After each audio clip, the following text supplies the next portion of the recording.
කොහොමද ළමයි හැමෝම හොඳින් ඉන්නවද? මම හිතනවා හැමෝම හොඳින් ඇති කියලා. වෙනද වගේම අදත් ලස්සන කතාවක් අහමුද? ඇත්ත හැම දෙයක්ම දැනගෙන ඔයත් මෝඩෙක් වගේ ඉඳලා තිනවද? ඇයි එහෙම ඉඳියේ? ඔයත් මෝඩෙක් නිසාද? එහෙනම් මේ කතාව ඔයාට.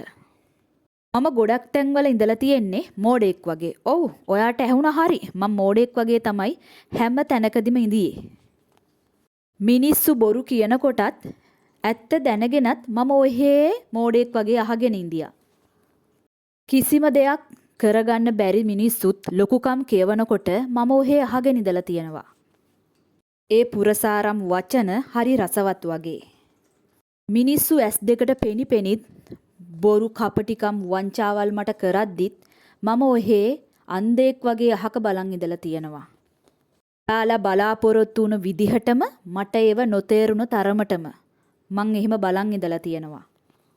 සමහර මිනිස්සු මාව දැනම රවට්ටනවා කියලා මට තේරෙද්දිත් මං ඔහේ එයාලට මාව රවට්ටන්න ඉඩ දීලා මොට්ටයි වගේ බලාගෙන ඉඳියා. කාලයක් එයාලගේ සුරංගනා ලෝකවල එයාලට ජීවත් වෙන්න ඉඩ දීලා මං ඔහේ බලාගෙන හිටියා කිසිම දෙයක් දන්නේ නැති ගානට. මං එහෙම කළේ මම එහෙන මොලේ තියෙන කෙනෙක් නිසාද? එහෙමත් නැත්නම් එයාලට වගේ මටත් එයාලව අන්දන්න පුළුවන් කියලා හිතුන නිසාද? නෑ, ඒ දෙකම නෙමෙයි. මහර තැන්වලදී මම ඒ මිනිස්සුන්ට දුන්න ගෞරවය මට අහපව් ගන්න ඕන නිසා. ඒ මිනිස්සු ඉස්සරහම ඇත්ත මොකද්ද කියලා පෙන්වන්න ඕන වුණ නිසා.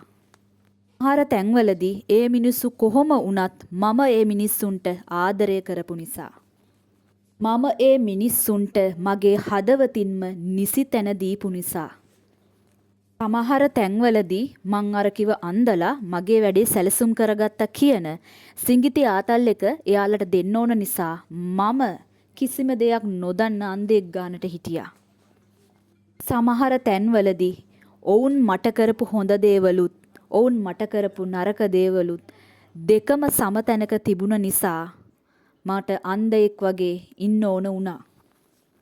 ඇත්තටම ඇයි මම එහෙම කරේ? ඒ හැම තැනකදීම මම පාඩමක් ඉගෙන ගත්ත නිසා.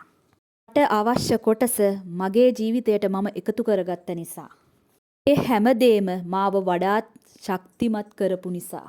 මිනිස්සු කවුද කියලා අඳුනගන්න මගේ ජීවිතයට ඔවුන් එකතු වුණ නිසා. ඒ හැම කෙනෙක්ම මට ජීවිතයට වෙනස්ම පාඩම් කියලා දුන්න නිසා. මේ සියල්ලටම ඉහලින් සොබහදහම ඉන්නවා කියලා මම දන්න නිසා. ඒ පාඩම අවසන් වූ පසු ඔවුන්ව මගේ ජීවිතෙන් සදහටම මම කපා හරින නිසා. අවසාන හරියේදී මට ඔයාට කියන්න තියෙන්නේ මම හැම දෙයක්ම දැනගෙන නොදැනුවා වගේ හිටියා. මොකද ඔයාගේ ජීවිතේ ඔයාට රඟන්න දීලා. ඉතින් එහෙමත් මම පුංචි සතුටක් ලැබුවා. මොකද කවුරු හරි මාව මෝඩෙක් කරලා හරි සතුටු වෙනවනම් ඒකත් පිනක් කියලා මම හිතන නිසා. ඒක හැබැයි මම දන්න විදිහට මගේ මෝඩකම නෙමේ, මගේ මනුස්සකම. මගේ අවංකකම. මොකද අනිත් මිනිස්සුන්ට වගේ මට බොරු කරන්න, වංචා කරන්න බැරිකම. හැබැයි තව දුරටත් මිනිස්සෙක්ට මාව රවටන්න බැරි තරමටම මම පරිණත වුණා. ඉතින් වංචා කරන, බොරු කරන, කපටිකම් කරන මිනිස්සුන්ට මට කියන්න තියෙන්නේ ඔය හැම දෙයකටම ඉහලින් සොබහදහම තියෙනවා. ඒ නිසා පරිස්සමින්. ඉතින් මං හිතනවා මේ වීඩියෝ එකෙන් ඔයාලා පාඩමක් ඉගෙන ගන්න ඇති කියලා. හැමෝටම තෙරුවන් සරණයි.